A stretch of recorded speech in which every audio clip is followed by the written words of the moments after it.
Hi guys, welcome back to my channel. Thank you so much for watching. Today we talk about vocabulary. After having so many grammar topics, I think it's a good time to change a little bit our mindset. And we have a new category, which is Einkauf, shopping. And we will talk about every section by itself. I give you examples. So let's start.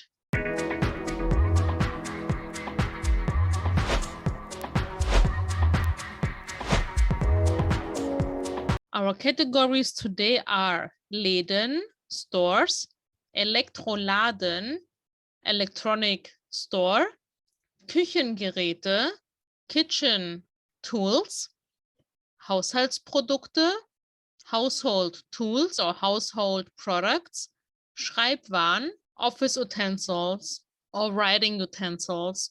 The first one is Läden. Now you think maybe, especially if you are a beginner, why is it Läden, but here it is Laden? Because I chose for the first topic the plural, which is a really common thing if you talk about something in general. The stores in the city are really expensive or something like that. So just a general statement. If I am more specific, it's more useful to use the singular one, which is Laden, the electro store. The vocabularies are, again, der Laden, der Markt, der Supermarkt, das Geschäft, der Laden, and das Geschäft are really similar and you can often switch it. So for example, instead of Elektroladen, you can also say das Elektrogeschäft if you want. Next one, Elektroladen.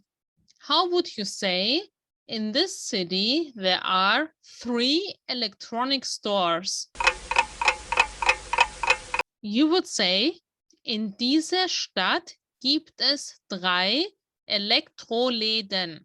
In this case, we talk specifically about plural, not only for a general statement because of the number. And we check out the vocabulary. Der Kühlschrank, die Uhr, das Bügeleisen, das Bügelbrett, die Waschmaschine. Next one is Küchengeräte, kitchen utensils. And we have here again a plural. The singular for utensil is das Gerät. It's neutral. Das Gerät, die Geräte. Die Tasse, das Glas, der Löffel, die Gabel, das Messer. It's interesting, just a little fun fact for later. The first 2 are also for measurement. Like we say in English, a cup of coffee. So how do we say? Every morning I drink a cup of coffee. Jeden Morgen trinke ich eine Tasse Kaffee. If you are not familiar with the position of the subject, of the verb, and so on, please check out my other videos. I talk about it quite early in our grammar lessons. How do we say, do you want another glass of water? Möchtest du noch ein Glas Wasser? Do you like another glass of water? And since we have the eating utensils, I can also tell you about a little word which is with. To eat with the spoon, with the knife. It is mit. I'm sure you know it. But it needs dative. This is the special part. For example, isst Reis mit dem Löffel. He eats rice with the spoon. And because we have mit, we need to change the spoon into dative. Next one, Haushaltsprodukte, household items. I want to give you again the singular. Die Produkte is plural, the products. And das Produkt is the product. Der Karton, die Bürste, der Schwamm, der Besen. Die Bürste, we have many other words we can say here. Die Zahnbürste, the toothbrush. Die Make-up-Bürste, the makeup brush. Die Kleiderbürste, the clothing brush for picking up hair and stuff. And die Haarbürste is just a longer word for Bürste, the hair brush. Der Schwamm, it's also a general word for sponge. And we can say, for example, the kitchen sponge. So of course we mean for plates and stuff or for cleaning the kitchen. Or the sponge for cleaning the bathroom.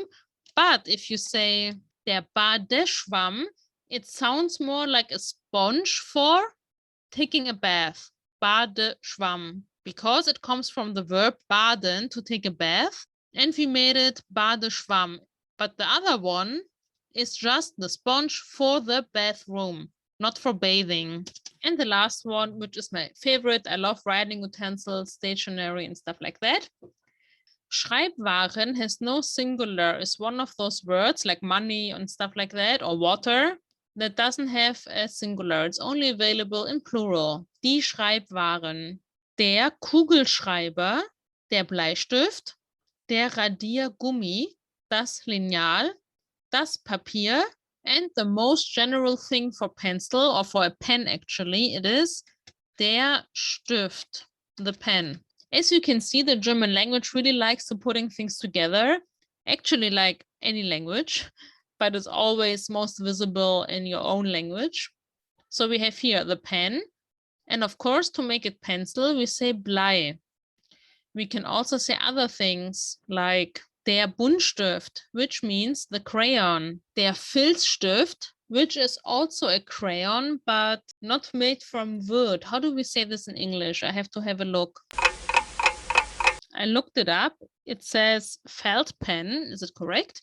You can leave it in the comments below if I find the right one. Watercolor pen, or we can say the chalk pen, the chalk, or even the coal pen. Sorry. The coal pen made out of coal for artists.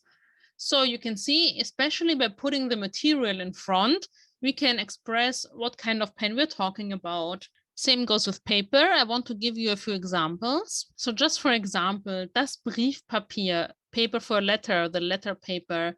Das Schmierpapier, scratch paper. Bastelpapier, paper for doing crafts, the crafts paper. Just a few examples. This is it for today. I hope you learned some new vocabulary, maybe even some grammar. If something was unfamiliar for you, please watch my other videos. I would recommend to watch them chronologically. Please like, subscribe, and I will see you next Sunday. Bye.